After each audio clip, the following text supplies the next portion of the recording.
Hi, my name is Sarah Joy, and I'm from Fort Worth, Texas. I love Finding Balance because when I was in the middle of my eating disorder more than 20 years ago, there wasn't a resource like this. I wish I had had this type of community to walk alongside me in my recovery back then. Today, I'm still peeling back the layers of many years of diet culture and disordered eating that remained after trying to recover without Jesus as my source for healing. Having a safe place to share my thoughts, my fears, the setbacks, and the wins has been incredibly helpful, but the greatest asset Finding Balance offers me is that they constantly point me to Jesus for freedom. Finding Balance is a nonprofit ministry that helps women find Jesus in the middle of their struggles with eating disorders and other food and body image challenges. We provide Christ-centered resources like prayer groups, this podcast, the Hello Freedom community, and more to meet women where they are on their freedom journey. We're a crowdfunded ministry supported by monthly giving from people like me. To learn more or become a freedom giver, visit findingbalance.com.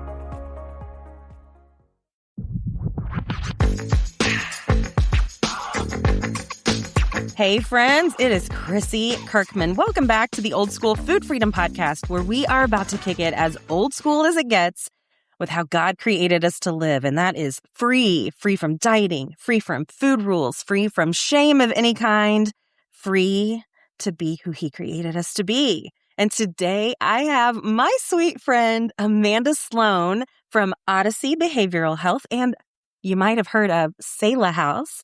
So today we're going to be taking a step of faith into residential eating disorder treatment and what that looks like. So Amanda, thanks for being here today. Welcome. Thank you so much for having me. I'm so blessed to be here. I was so excited when you reached out and asked me to be a part of the podcast. Yay. I'm glad we have so many good behind the scenes conversations, virtually and in email and text even. Oh, it is so fun. And we are just getting to know each other deeper and deeper. And I'm so glad that you're my sister in Christ. So thanks for being here. Okay, so friends, let me tell you, Amanda Sloan is a faith-driven leader in eating disorder care with over 10 years experience in outreach and advocacy. She is passionate about helping individuals find true healing and freedom from eating disorders, having witnessed firsthand the isolation and bondage they create. Amanda currently represents Odyssey's eating disorder network, including Selah House, one of the nation's only faith-centered eating disorder treatment programs. She believes lasting recovery extends beyond food and body image into restored identity, relationships, and spiritual wholeness through a Christ-centered recovery journey. And y'all, Finding Balance and Selah House have been connected for many, many years. And if you've been around for any period of time, I'm sure that you've heard us mention them or you've seen them on our Christian Treatment Finder. And one of the co-founders of Selah House was one of our board members for many years. So we love Selah House, and we're so excited to share the good news about Selah House as an option for treatment. Thank you so much. We're so grateful for the opportunity to partner for this podcast. What a blessing. Thank you for that sweet introduction. You're so welcome. So, Amanda, you know we kick every episode off with a question of what old school item or experience do you miss from back in the day? Can't wait to hear it. Okay, I have thought about this question and I was like, oh my gosh, there's so many things. And what would be the one thing? You know what I really wish was still around more often is, do you remember the station wagon? Is that what it's called? With like a Rambler? Where it's almost like a sedan, but it had like the hatchback or whatever kind of on it, but it had like a bench seat in the back. Do you remember this? No. Oh my word. No. Whoa. I remember a Wagoneer. I feel like the Wagoneer is the Jeep, and that's a different thing. But I could not think of what the actual term for this was, but station wagons. And they had the kind of hatchback effect to it. And it had what could be folded down in just trunk space, or you could lift it up and it was a whole bench seat and you could ride in the back. And I really am not sure that they're the safest vehicle in the world. So as a mom, I'm like, hence why they're not around anymore, right? Yeah, nostalgic side of me is like, bring back the station wagons with the woody paneling on the side, you know? Love that. I mean, that it feels like a California vibe, like wood paneling. Now, I do remember being in other people's station wagons and like when you're like, okay, so you would flip this thing down and have it for more grocery space. I'm like, flip it down, get the sleeping bags out and let us like roll around back there and like sleep and lay down. Like I do remember laying down in the car a lot, getting on the floorboards and laying down. Oh, man. We used to even get up there was some vehicle that had a real big back window area that we would like lay up there. What were we doing? How did we survive the 90s? I don't know. Well, I love that as a throwback. We have come a long way in safety measures. Yeah, we survived the 90s, but it was a great time. Oh, wasn't it? In the 80s. Love it so much. But I love anytime you see a wood paneling on a car. That even too. I'm like, bring back the wood paneling. I love a good wood panel on the side of a car. I'm so here for it. Yeah, you've got my vote. So there's 2 votes. There you go. For wood paneling. We'll do it. Okay, so Amanda, let's just kind of start by sharing some of your story and kind of how you found your way into this work. I'm so interested. Yeah. So what's interesting is my journey into the eating disorder world and being able to work in the field, it's pretty different than a lot of the people that I find myself working alongside of. A lot of the, folks I work with in outreach had been dietitians or therapists by trade. They had started in that part of the field and came over to the outreach side. And somebody had said to me not long ago, they said, you're one of the unique ones where you just kind of came in. And I said, you know what? You're right. I haven't really thought about that, but it's true. When I got saved at the age of 19, I went to Bible college. And through the course of going to Bible college, I then ended up at an accredited university and had a pastor's degree. And so that is my undergrad. And really, by the time I had finished with my undergrad, I had done some work in churches and some different, programs within churches and really just felt more called to outside of the church walls. And so have really gone more along the lines of a social work path with my career. So was working in a medical hospital out of college and did that for about 5 years when I really felt like it was time for a change and had stumbled upon, eating disorder outreach as a position that was posted and thought, that is so interesting. Okay, outreach, tell me more. And then, eating disorders. And I started to research eating disorders. And I immediately, the more I was learning, the more the Lord just expanded my heart for it. And so I started to realize this is not about the food at all. This is a coping skill. We are coping with something greater. And so I realized it affects their medical health. It's affecting somebody's support system, their family unit. Everybody within this family unit is being affected. Their social life, isolation. We know that eating disorders thrive in isolation. So now that's being affected and just so many things. And I just thought, oh my word, this steals so much from a person's life. And immediately knew with outreach, you go out and you talk to people, you talk to professionals and providers and your communities, and you spread the word about something that you're passionate about. And I immediately knew that I could be passionate about that. For people who are suffering, my heart is always to help people. And so I thought I could talk about that and I could talk about it to anybody.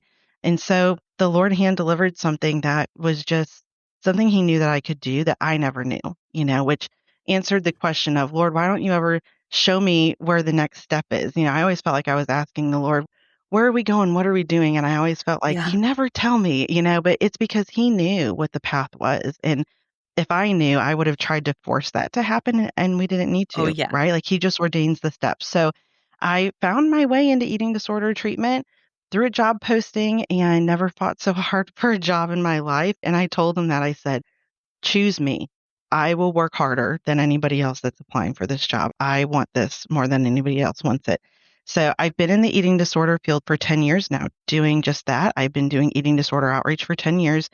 Have worked for a couple programs, and along the way, a huge part of who I am is my faith, but had always felt like I never was able to let that light shine as brightly as it could at other programs. And so when the Lord opened up the opportunity for me to come and represent Selah House and Odyssey's eating disorder network of programs, we have Astor Springs and Magnolia Creek also.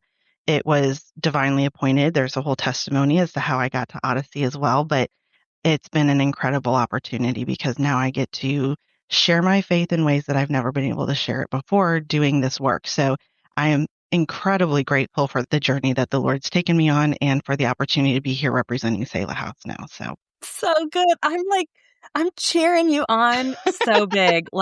It's just so neat. And you and I have a story of how God used you and I together as a connection just to do some really cool things. And he's not even done yet. So love that. Love, love, love. It's so true. Yeah. So when we think of someone who's listening right now and they specifically wanted to hear this episode because maybe they're faced with the question of this eating disorder, it's taken up a lot of space in my life. It's more than I can handle. And I know I can feel inside that I need help, but I'm terrified to take the next step. There is so many decisions and so many considerations that someone is going to have to face before they say yes and take that next step. So, I mean, I don't really know where to start. My first question would be what does it typically look like maybe when someone arrives? I don't even know if it should be when they arrive at residential treatment or even just right now, having the consideration of should I take that next step? And how do I have faith to take the next step or courage or whatever it is? Yeah, no, I think it's such a good question. And I think it's not even when they arrive at the doors. I think it's when they arrive at the question. At the question, yeah. And it's being proposed. And one thing I will say is that both at Selah House and then Odyssey, but really across the field right now, what we're noticing is clients are coming more acute than we've ever seen them. Can you pause if someone doesn't really know what acute means? What does that mean? Because I'm okay, let me backtrack it. Okay. So one thing that we have seen is that as clients are coming to treatment, what we've noticed is there's a lot more ambivalence towards that decision when maybe their outpatient dietitian or their outpatient therapist or even their medical doctor is saying, I think we're at a point where we need to consider going to treatment. We need to go to a higher level of care. Outpatient is no longer the place that is going to get you to the point of recovery that we need to get you to. And so I know that that's a scary thing to have to consider. You're talking about stopping and pausing certain things in your life to take time out and go and do this. It can be hard work. It can cost money. There's different things that are a part of that conversation. And so those can be difficult parts of the conversation. But what we know is the longer that we wait to go to care, the sicker somebody is getting in the process. Yeah. And so what we've noticed is as a client waits and is struggling, and the more we prolong that decision, it could be months, it could be a year. What we do notice is by the time they do end up coming, what could have been maybe a, intensive outpatient option has now become even inpatient stabilization and then residential level of care. And so we're having these conversations saying, how could we interrupt this cycle sooner and make the decision to go to care now? Because what we know is if we don't interrupt the cycle, we're going to continue down this path. And so we get sicker in the process. So I think that oftentimes what we hope to do is be able to help clients and families understand what's at stake here.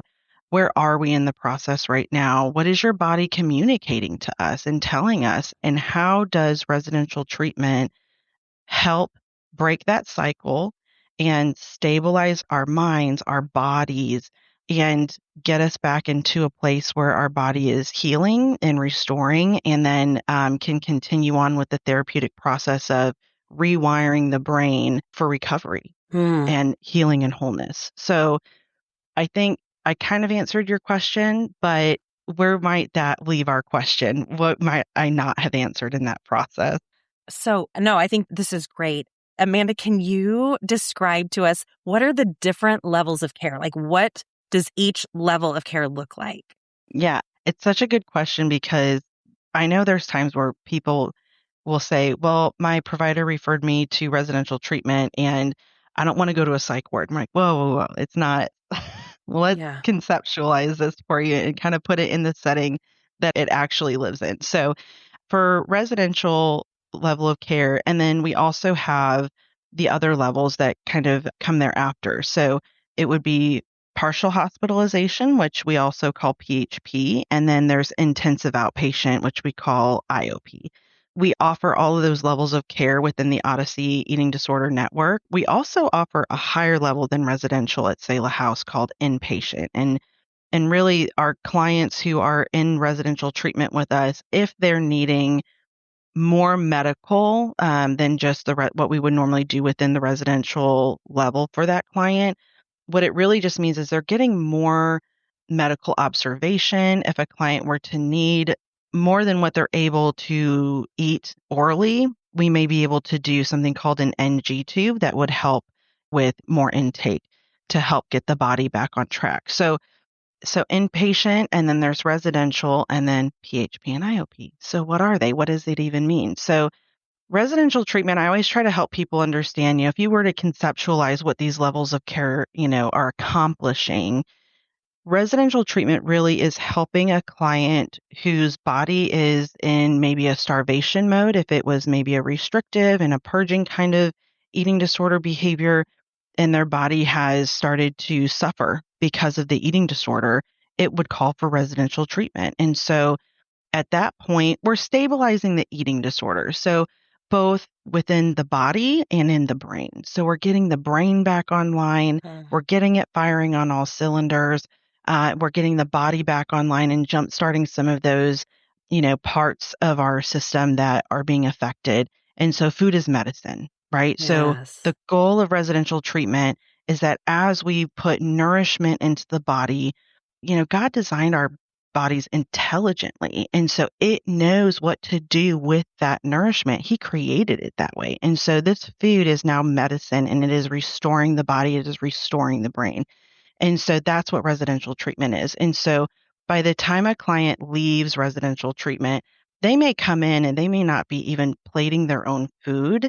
But by the end, we're able to say, okay, we're getting ready to go to partial hospitalization level. All that means is you get to go home at night. We have a housing component to our PHP level of care. So they stay in our residential program and milieu. They get to, have the team and the peers that they have within treatment. But in the evening, they're going to the PHP house where, they get a little bit more autonomy there overnight, and then they come back during the day. So that's kind of how that level of care works. So it's giving you a little bit more autonomy, and then you're coming back and you're still getting pretty full support. And so at that point, the brain is getting back online. That neuroplasticity has come back. And so we're really working on rewiring the brain. And so that's what that level of care is continuing with. And then intensive outpatient is when you step down to you're going home. But we don't want to pull the rug out from underneath you, because you have gone from like the bubble of treatment. This is great. I'm thriving. I'm getting myself back again. I love it.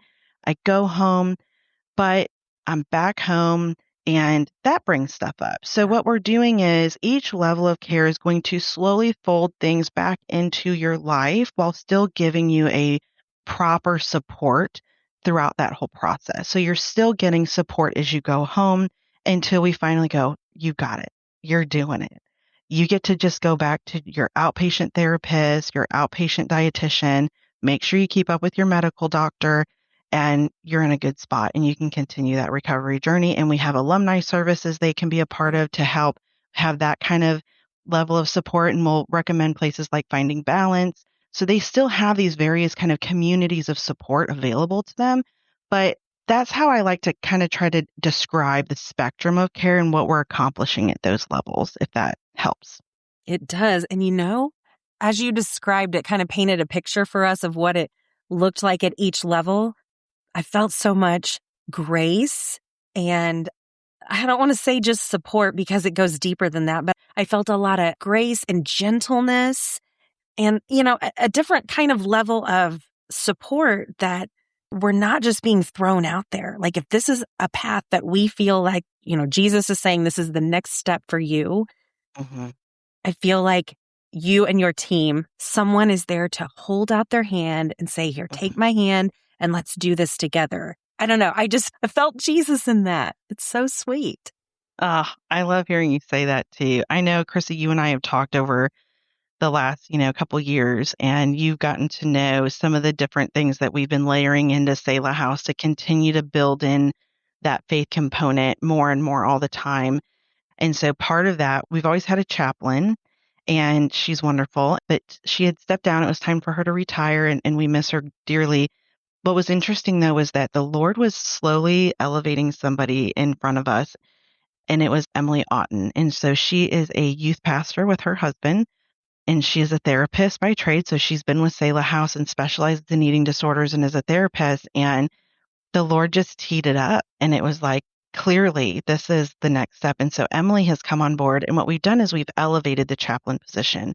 Emily is now our Christian program lead. That's great. So we have been able to continue to have her bring in worship hours and Bible study. We were trying to say, how could we continue to foster an environment of prayer? And so we said, we want to encourage prayer. And for those who are at Selah House, and this is a ministry for them, they came because they are called to be here. And so we have pins that, people can wear, or they could put it on their door or wherever. And it says, want prayer, ask me.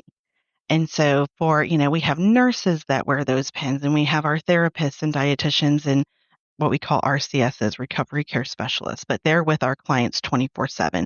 And so we wanted to be able to encourage our clients, hey, pray with me. If you want prayer, please, we want to do that with you.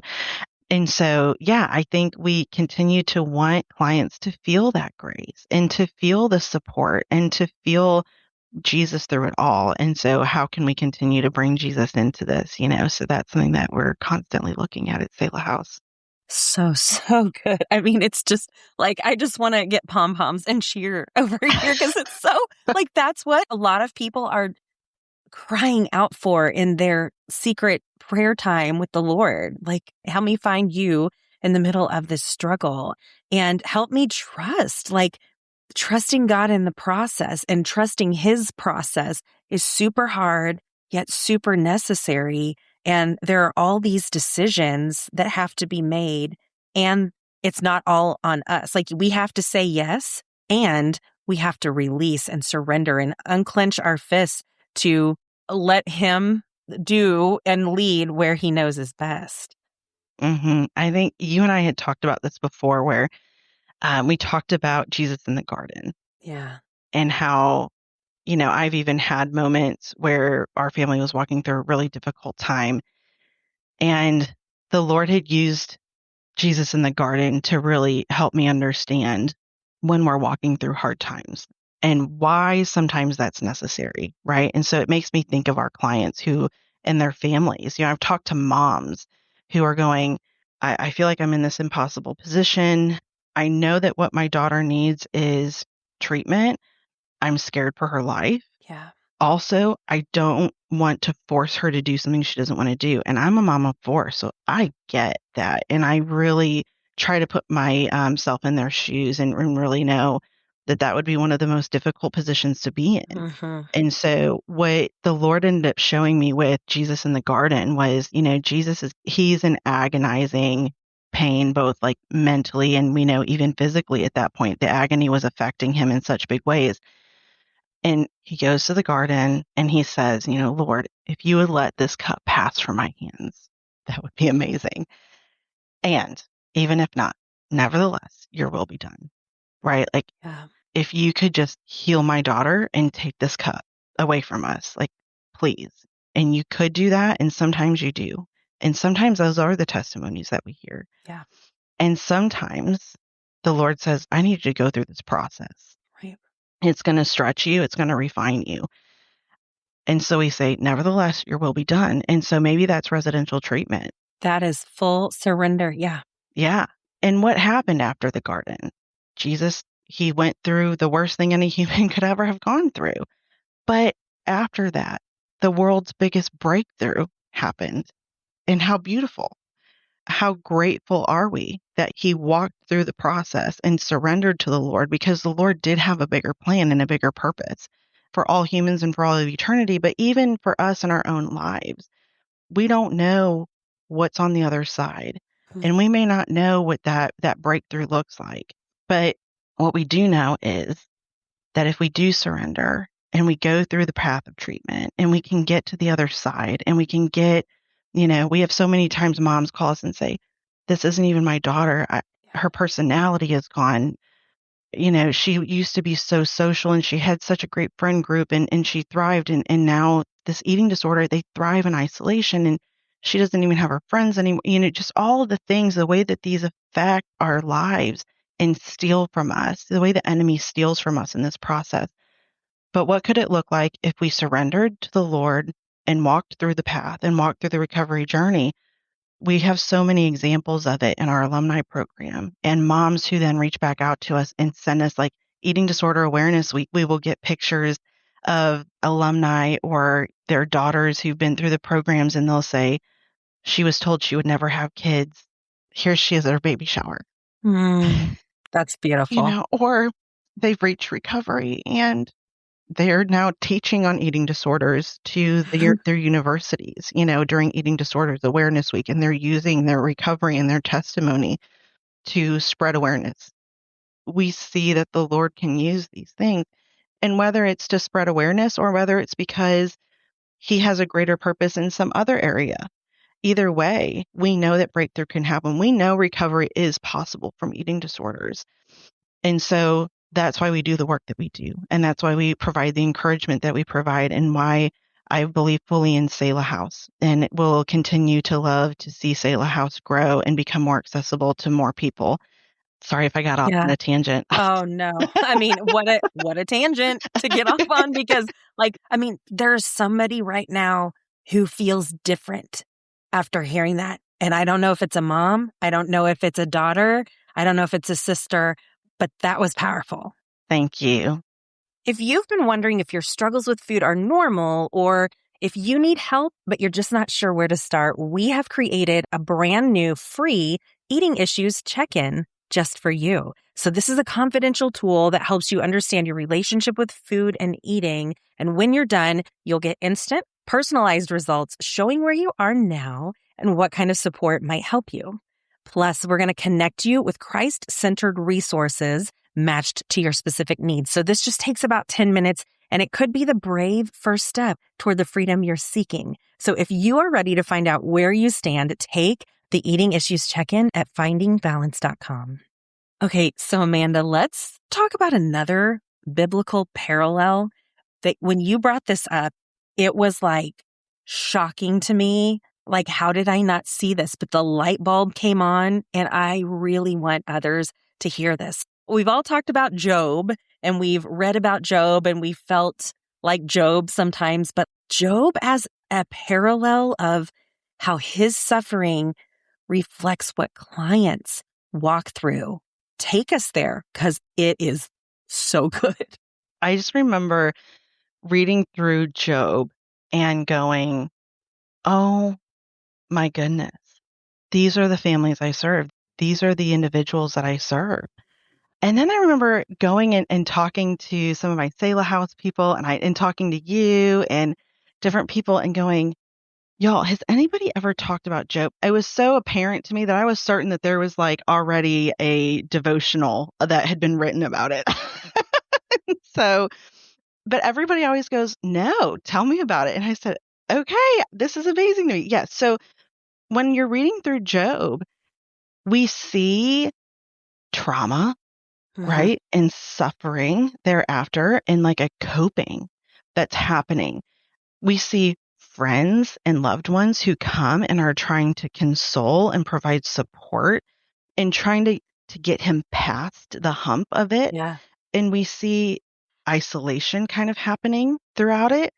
And then we even see, I have my notes too, of that he has signs of visible emaciation. So we see these elements there, right? So kind of walking through it, if you haven't read through Job, there's, if you kind of break it down, those first couple chapters, there's two tests that happen. And so number one, he loses his children. He loses his wealth and everything he's built. His possessions are all gone. He loses everything. And then another wave comes and it's sickness. he gets sick. And from that point on, the rest of Job, right up till the end, is he's sitting with it and he's suffering and he's crying out and he's discussing his distress. And he has these friends who are trying to offer support and advice. And so how does this reflect in parallel to our clients? We know that with an eating disorder, it's never about the food. People will ask me, how do I talk to my loved one who I notice that they're not eating, or I have, evidence that they may be purging or, whatnot. How do I talk to them? And I said, don't talk about the food. Don't talk about the behavior, because all that is a coping skill. So what are we coping with? There is something else that's going on. And so you ask them, how are you doing? Are you okay? I notice something's wrong. Let's talk about it. Sometimes we have friends with unsolicited advice. We even have examples of medical providers. Eating disorders are very misunderstood. And so they're offering things like, just make them eat a cheeseburger. And it's like, it's not that simple, or else we would have already done that, And so Job's friends are sitting back offering all of this kind of unsolicited advice, or, offering things that they feel like are the solutions, but are missing the mark, and I just know from all the stories that we hear all the time that this is the case for so many of our folks that are struggling. And so you have the friends with the missing the mark advice. You have trauma that has now spurred on, types of eating disorder type behaviors. So we have verses, I think it was chapter 16, verse 8. You have chapter 19, verse 20. And there was a couple others, but where we see visible kind of emaciation and lack of appetite. He has no appetite because he's just in such distress. And so we see this parallel with Job. And what does the Lord say in the end? He's like, but who am I? What can I do? Am I not God on the throne? Did I not create the heavens and the earth? Am I not God, and can I not do this? And then we see that he restores everything back to Job. I've seen the testimony countless times that the Lord has restored somebody's, not just their body, and given them recovery, the gift of recovery, but then he restores and gives the more than, right? And that's the story we see in Job. And so, and just such a beautiful parallel to what our clients, go through. And I think there's so much hope in that story. Oh, so much hope. Even just hearing you share that again, like I think I heard some things or felt some things that were even different than the first time we talked about this. And God is he is the restorer. He is the redeemer. And Job went through a lot. And when we go through eating disorders, we're going through a lot, and it's heavy, and it's okay. If that's where you are right now, there's no shame in any of this, like none. Jesus meets you right there where you are. He sees you. He knows this isn't a surprise to him. He is just waiting. The first step is just to take his hand. If the first step is just to take his hand before you even take an actual step toward whatever it is. And how do you know what it is? You ask him and you listen, and we try to get quiet long enough to really hear. And if you don't hear it right away, you just keep asking. He will tell you. So good. Yeah. And sometimes it's almost like the answer. You just have to take the step. Let him put the ground underneath your foot. And so if that means reaching out for help, you can call Selah House. You can reach out to our admissions line. We are here for you. You can just make the initial phone call and we can start the conversation. Sometimes that's just take the first step, and don't get ahead of yourself either. Let's just take it one step at a time and just trust the process. Have hope and have faith in Christ that we're just going to trust the process. Yeah. And he'll take it the rest of the way. We've had so many testimonies. I had texted you last month where our chaplain had texted me and said, oh my goodness, we are just having an outpouring of the Holy Spirit right now. And we have more clients than ever attending our worship nights.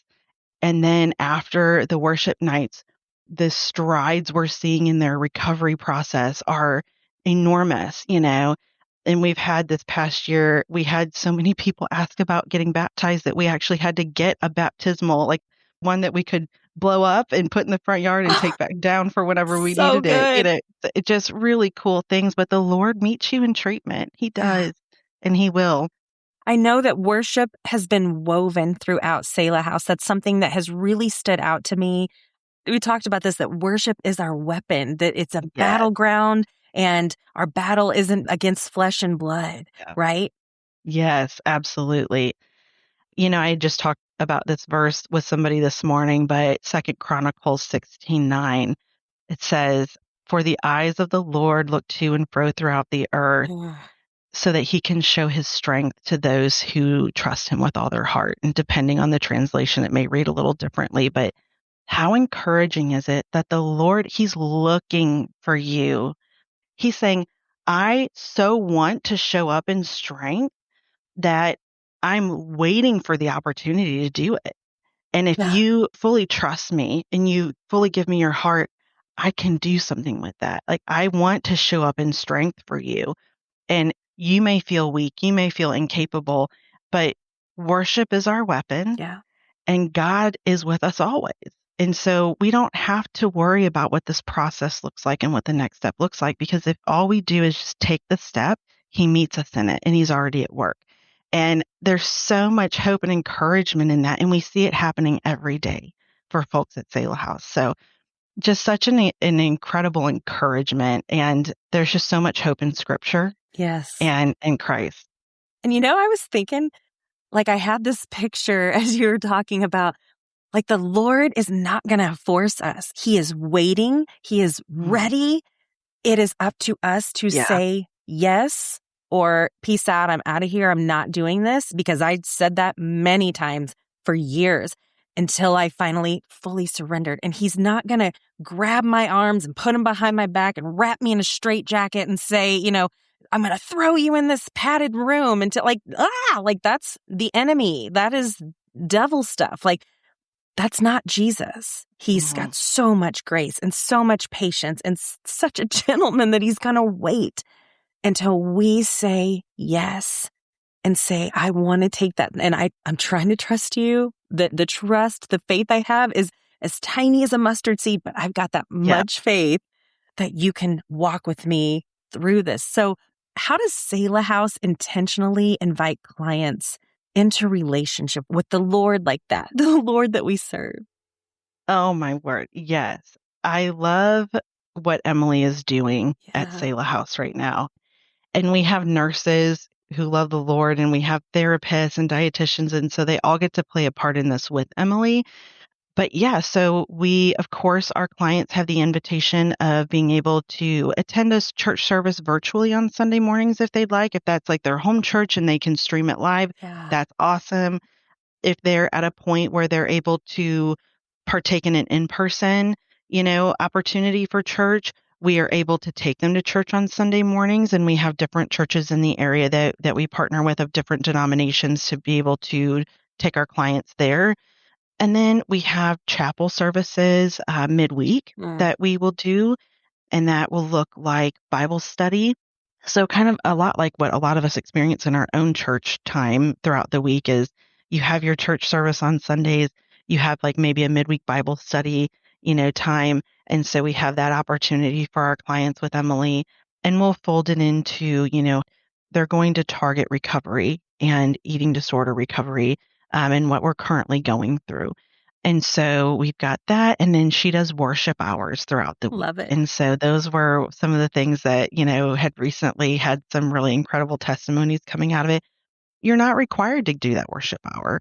It's something that it is available to you should you want to choose to do it. And so that worship hour can be you just coming in and experiencing the presence of worship, and you can enter into worship, or you can just use that as a time to do your own personal Bible study, or just pray, or pray with Emily or somebody there and go, I want somebody to pray with me.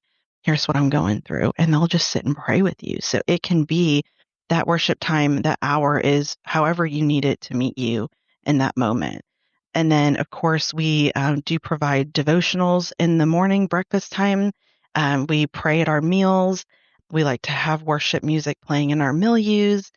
We also have equine therapy, which I think it's an interesting thing to include in this conversation because God's creation can be such a beautiful part of our recovery. Yes. And so I have had some of the most incredible testimonies come out of the barn. Just being in the barn with Marcy. Marcy's been with Selah House for, honestly, almost 2 decades at this point, which is incredible. And those horses are such majestic creatures, and equine therapy can be a unique experience and really help kind of provide breakthrough that we may not otherwise be getting in other parts of the therapeutic process. So I think those are all really ways that we're trying to incorporate faith and worship and Jesus and God's creation and all the ways that we can do that with him at Selah House. So that's a little bit. I know we also have, of course, different Bible studies that we'll do with clients. So Emily may choose a Bible study that we may do over the course of a few weeks. And then, of course, Bibles are available. So wonderful. And like all of that was a very good example and modeling Jesus, and that it's flexible. It's what you need. You're coming as you are. Love that so much. So what would you say is a healthy next step for someone who is listening and considering residential treatment? First and foremost, if it is your outpatient providers who are having that conversation with you, listen to them and trust them and know that they have your best interest at heart and that there are good reasons why they are recommending that. And so I would just say to trust those providers in making that next step toward reaching out and calling. Some people don't have outpatient providers. They're just realizing I've held out too long and now I know I need to make the call. And so we have a phone number that you can call. It's 866-92-FREED, FREED. And that goes straight into our admissions line. But I know that can sound scary. I don't know if I'm ready for admissions yet. Right. I just have some questions, and that's fine. You can call and you can ask any questions that you have about the program. And then what we'll do is we'll just do an assessment and we'll just see, what level of care would even be recommended. It could not be residential treatment. It may be, hey, actually, you may only just need some referrals for some outpatient providers in your hometown, or nearby. Or it could just be intensive outpatient might be called for because you could just use an extra layer of support right now. But it could be residential treatment or inpatient. But we're going to help you identify what is recommended for you in your situation. And then we'll go ahead and take the next steps towards that to help get you placed in the treatment process. So we would schedule, a time for you to come on in and admit into the program. And we do accept insurance. So we'll go ahead and run your insurance information and make sure that you are, fully aware of what that will look like and how we're here to support you and kind of concierge your admissions process with you so that you just feel, supported in that decision-making process and that, nothing is going to take you by surprise. And we do this with people every day, and that's what we're here for. I love that so much. Friend, you are not alone. We are here at Finding Balance to provide resources and community, prayer, connection. Selah House, selahhouse.com. They are available. And maybe you're still scared to reach out to Selah House. Maybe it feels safer to email us at prayer@findingbalance.com just to say, I need prayer for the next decision I have to make, or whatever it is. We're here to pray for you, to help you. So Amanda, thank you so much for being on the show. Like, this was really encouraging. And I think it was a really good picture of what someone who is kind of on the fence or wondering, just kind of help clear some things up and give them a better picture of what it really looks like. Thank you so much for having me. I'm so blessed to be here today. Yeah. So I appreciate you. And it was so fun. I loved spending time with you. Any time to hang out with Chrissy is a good time. I'll take it. I'll take it too. Friends, you can find links to connect with Selah House in the show notes, and any scripture that we have talked about today, you can find that there and go deeper. I pray that you will get into Job and go a little deeper with the Lord and see how it what he might say to you of what the parallels are. So thanks again, Amanda. Thank you, Chrissy.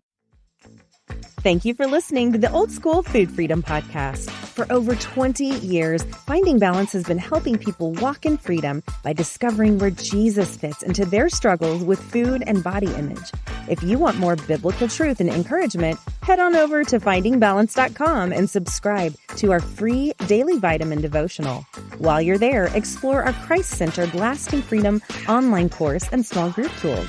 You can help keep this ministry going by donating today at FINDINGbalance.com. See you next time. The content in this podcast is for informational purposes only and is not intended to diagnose, treat, or prescribe a particular course of action. If you have or suspect you may have an eating disorder, please consult your healthcare provider.